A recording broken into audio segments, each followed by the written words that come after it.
Bonjour tout le monde, bienvenue une fois de plus, c'est Chanson Gonga Georges. Nous sommes dans la suite de la configuration des access lists. Nous avons vu qu'il y avait des types d'access list. Il y a les access lists dits standards, les access lists dits étendus et les access lists basés sur le temps. Alors, dans la première vidéo où je vous avais montré, il était question de configurer l'access list du type standard. Nous avons configuré l'access list standard qui se décline aussi en plusieurs appellations. Ça veut dire où on peut trouver les access list numérotés standards, les access list standards ainsi que nommés. Alors, je vous avais dit que l'access list standard manque de précision. Il y a moins de précision. Alors, aujourd'hui, dans cette vidéo, il est maintenant question de voir l'autre access list qui est plus complexe, qui a plus de précision. Parce que le principe dans le déploiement des access lists dit ceci, l'access list standard, comme il y a manque de précision, il faut les configurer tout près de la source, tout près, pardon, de la destination. Par contre, l'access list étendu doit être configuré tout près de la source parce qu'il y a plusieurs précisions, il y a plusieurs informations qui entrent en jeu. Alors, ça ne sert à rien que le routeur y travaille, que le routeur utilise ses ressources, mais après qu'on voit que le paquet était à autoriser au lieu de les bloquer. Alors, aujourd'hui, j'ai pris cet exemple pour pouvoir illustrer comment nous allons le déployer. Ici, nous avons un serveur. Sur ce serveur, nous avons configuré deux services, à savoir du HTTPS et du FTP. Alors, ici, nous avons les deux clients. Les deux clients ici, il y a client 1 et client 2. Donc, ici, je vais faire comment? Je vais faire en sorte que l'autre machine ici peut avoir l'accès seulement à FTP, mais ne peut pas avoir l'accès à HTTPS. Par contre, l'autre ici aura l'accès en HTTPS, mais il n'aura pas aussi l'accès en FTP. Ça, c'est l'avantage des access lists étendus.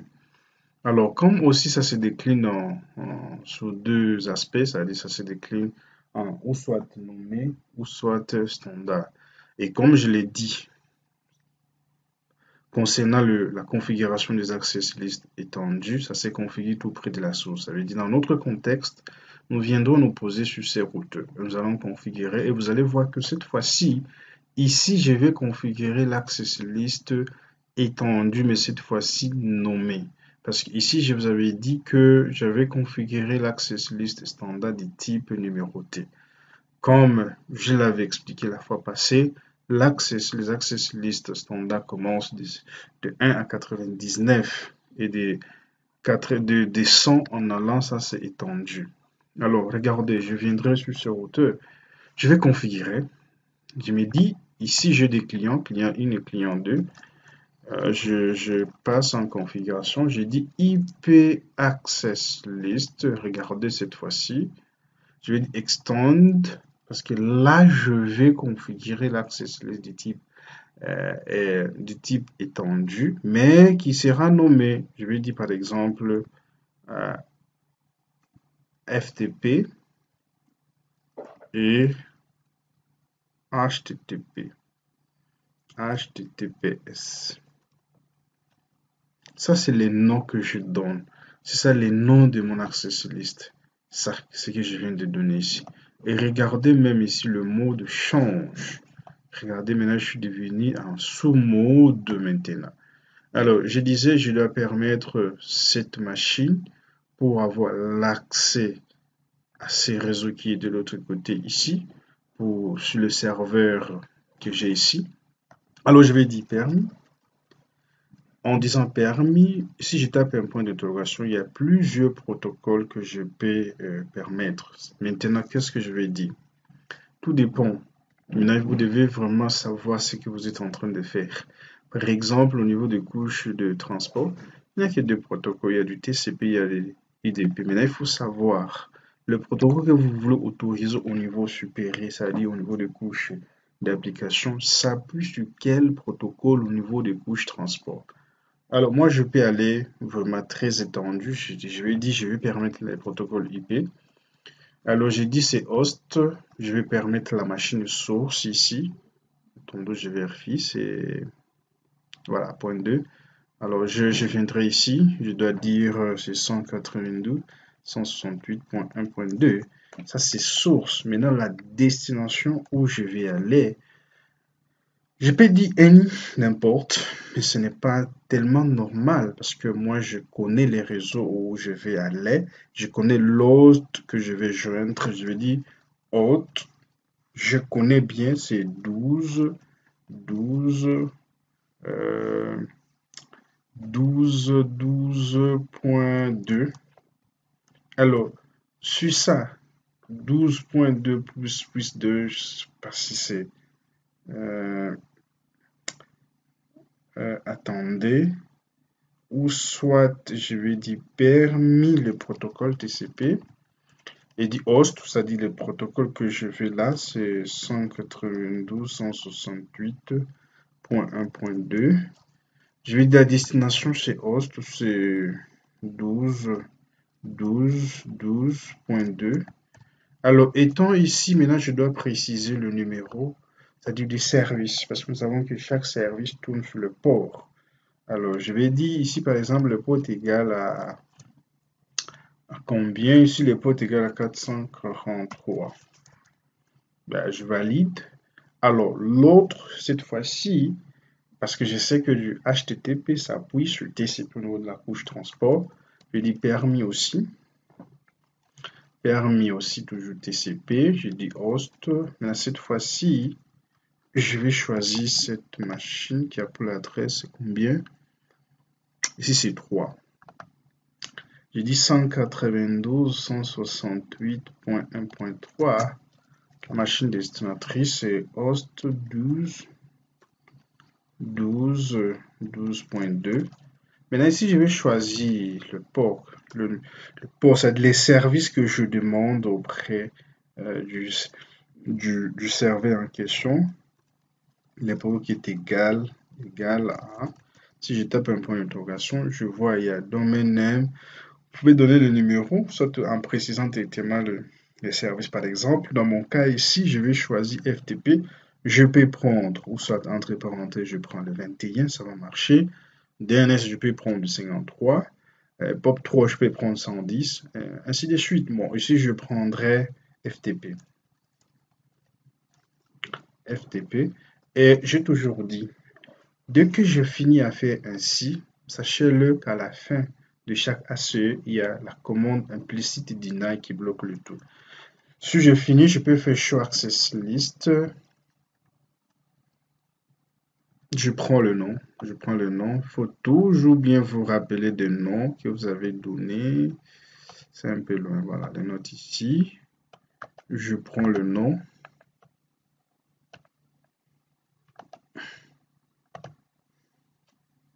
Mais voilà, mes deux access list que je configurerai. L'autre aura l'accès en FTP en 443. L'autre en FTP. Regardez maintenant. Pour le moment, on a configuré, mais on n'a pas encore appliqué. Ça veut dire, si par exemple, je venais sur cette machine et que je lançais les navigateurs, vous allez voir que ça va marcher sans problème. Parce qu'il faut que vous voyez trop bien. Je viens sur le navigateur. Je mettrai 12.2. Que ça ne va pas marcher, je dois préciser sur les HTTPS. Ça marche. Donc, si je passe sur la deuxième machine,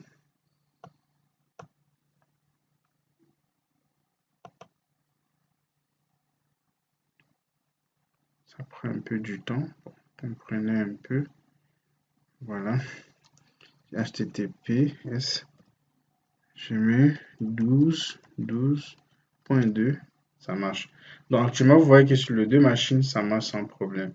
Or, notre access list ici, que nous avons configuré, c'est seulement maintenant la machine qui a l'adresse l'adresse 2, c'est cette machine qui aura l'accès et l'autre machine n'aura pas l'accès. Maintenant, essayons d'appliquer cela. Je viendrai maintenant cette fois-ci. Je viendrai maintenant appliquer ça sur l'interface. Comme on a toujours dit, l'access list applique beaucoup plus sur l'interface physique ou bien sur l'interface virtuelle. Ça peut marcher sans problème. C'est l'interface G01. OK. Donc, je rentre sur le routeur. Je dis... je vais dire configurer. Je dis interface G0. Pardon, c'est interface G01. G01. Je dis IP access group. Maintenant, cette fois-ci, regardez. Si on a utilisé le numéro, on allait prendre le numéro. Mais ici, comme on a utilisé les noms, on devrait reprendre le numéro normalement. Je prends les noms qu'on a donnés. Je fais coller pour ne pas trop s'embrouiller. Alors, je dois préciser maintenant la direction. Ici, quand quittant ici, les paquets sont en entrant. C'est-à-dire, je vais dire in et j'enregistre. Maintenant, cette fois-ci, regardez. La machine, ça a quelle adresse? 3. On a dit pour 3, il aura l'accès où précisément? Attendez. 3 aura l'accès en FTP. Ça veut dire, étant ici, je dois me connecter sur FTP sans problème. Pardon, oui, je termine là, voilà. Je suis ici, donc je vais dire FTP 12.12.2. Je mets le nom et puis je mets le mot de passe. Je me connecte dans FTP, je peux faire dire. Pardon, ça bloque. Voilà. Je peux dire FTP, vite. Je mets le nom, puis je mets le mot de passe. Ça prendra un peu quelques temps. Mais là, regardez. Je pars maintenant sur cette machine en question. Je vais aller lancer pour voir si j'aurai l'accès cette fois-ci au service web.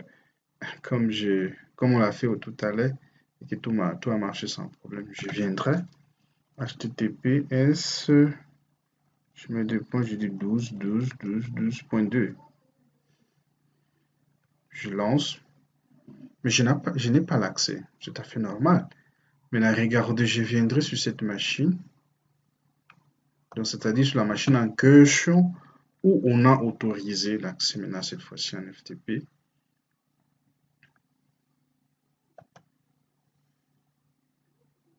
Il y a un peu sens. Ça plante, je ne comprends pas. Je dis HTTP 12.2. Curieusement, ici, j'ai accès. Maintenant, ici, sur cette machine, si je viens encore, je tente de faire par exemple FTP 12.2, je n'aurai pas l'accès parce que cette machine, on n'a pas autorisé. On a seulement autorisé sur l'autre machine. Donc, vous voyez que l'avantage des access list étendus, c'est cette précision. Cette précision, par exemple, je peux venir sur ce routeur pour voir réellement combien ça matchait. Si j'ai appelé la commande, on m'a dit, regardez, c'est le nombre de fois. Ici, par exemple, permis, ça matchait combien de fois? 5 fois. Ça matchait combien? 24 fois. Ça compte, ainsi de suite. Voilà en quelque sorte l'avantage de la configuration des access list étendus. Vous pouvez aller au-delà de ça. Vous pouvez me ajouter une troisième machine que vous pouvez seulement autoriser à faire du ping et d'autres machines ne peuvent pas faire le ping. Par exemple, je vais essayer pour voir si ça marche. Vous verrez que si j'arrive ici, ok, terminal, si je fais par exemple ping 12.2, ça ne marche pas. Pourquoi ça ne marche pas? Parce que nous avons d'abord autorisé ce qu'on avait besoin et comme à la fin il y a la commande implicite denied, c'est-à-dire a bloqué le reste du trafic. Mais ça ne dérange pas. Vous pouvez prendre une machine, vous autoriser justement comme je l'ai fait tout à l'heure, en autorisant seulement l'autre l'accès à tel service, l'autre accès à tel service. C'est la seule différence avec les access list standards. Si c'était les access list standards, ils ne se préoccupent pas des réseaux de destination. Par contre, ici, avec étendu, il a beaucoup de précision et c'est ce qui est même beaucoup plus recommandé pour pouvoir configurer dans votre réseau. Si vous avez des questions, n'hésitez pas, posez mes questions, je vais vous répondre. Et j'ai dit merci pour ceux qui vont regarder cette vidéo, j'ai dit bye bye.